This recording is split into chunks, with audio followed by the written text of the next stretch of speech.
ఇప్పుడు కేవలం 7999K up to 10 kgs వరకు బరువు తగ్గి అధిక బరువు నుంచి వచ్చే ప్రధాన సమస్యలను దూరం చేసుకోండి. తెలుగు సినిమాలు ఇప్పుడు ప్రపంచ వేదికపై వెలుగును నింపుతున్నాయి. ఈసారి దాదా సాహెబ్ ఫాల్కే అవార్డ్స్ లో కల్కి, పుష్ప 2 సినిమాలు ప్రతిభను చాటాయి. తెలుగు సినిమా ఇప్పుడు ఇంటర్నేషనల్ స్టేజ్ పై నిలబడుతోంది. మరి ఈ గౌరవాన్ని దక్కించుకున్న వారిలో ఇంకా ఎవరెవరున్నారు? ఏ సినిమాలు ఉన్నాయో చూద్దామా? ఇండియన్ సినిమా ఇప్పుడు ప్రపంచ దృష్టిని ఆకర్షిస్తోంది. ఒకప్పుడు ఇంటర్నేషనల్ ఫిల్మ్ ఫెస్టివల్ లో ప్రదర్శన అంటే కలలాంటిదే. కానీ ఇప్పుడు మన సినిమాలకే రెడ్ కార్పెట్ వేస్తున్నారు.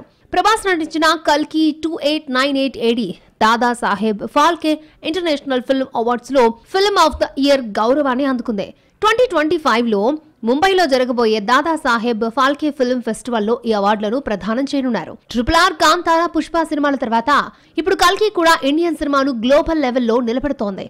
విజువల్ ప్రెజెంటేషన్, కాన్సెప్ట్ ప్రెజెంటేషన్ ప్రతి లెవెల్లో కూడా ఇది కొత్త స్టాండర్డ్ ని సెట్ చేసింది. ఇక బాలీవుడ్ వైపు చూస్తే స్త్రీ 2 తన సత్తా చాటుకుంది. Dada Saheb Phalke international film awards లో ఉత్తమ చిత్రంగా ఎంపికైన ఈ హారర్ కామెడీ వినోదం, సస్పెన్స్ కలయికతో ప్రేక్షకులను కట్టిపడేసింది. అమర్ కౌశిక్ డైరెక్షన్, శ్రద్ధా కపూర్, రాజ్ కుమార్ రావు కెమిస్ట్రీ, తమన్నా స్పెషల్ అపీరియన్స్, మిగతా నటీనటుల ఎనర్జీ స్త్రీ 2ని ఈ ఏడాది అత్యుత్తమ ఎంటర్టైనర్ గా నిలబెట్టాయి. దాదా సాహెబ్ ఫాల్కే ఫిల్మ్ అవార్డ్స్ లో 2024లో ఈసారి ప్రతిభా ప్రదర్శన వివిధ రంగాల్లో కనబరిచింది.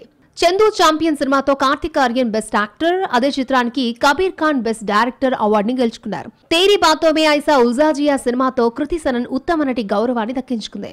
లాపతా లేడీస్ బెస్ట్ క్రిటిక్స్ మూవీగా నిలవగా విక్రాంత్ మాసే, నీతాన్షి గోయల్ వరుసగా క్రిటిక్స్ కేటగిరీలో యాక్టర్ అండ్ యాక్ట్రెస్ అవార్డులను అందుకోనున్నారు. అంతేకాదు పుష్ప 2 సినిమాకు దేవిశ్రీ ప్రసాద్ ఉత్తమ సంగీత దర్శకుడిగా ఎంపిక కావడం తెలుగు సినిమాకు ప్రౌడ్ మూమెంట్ గా నిలిచింది.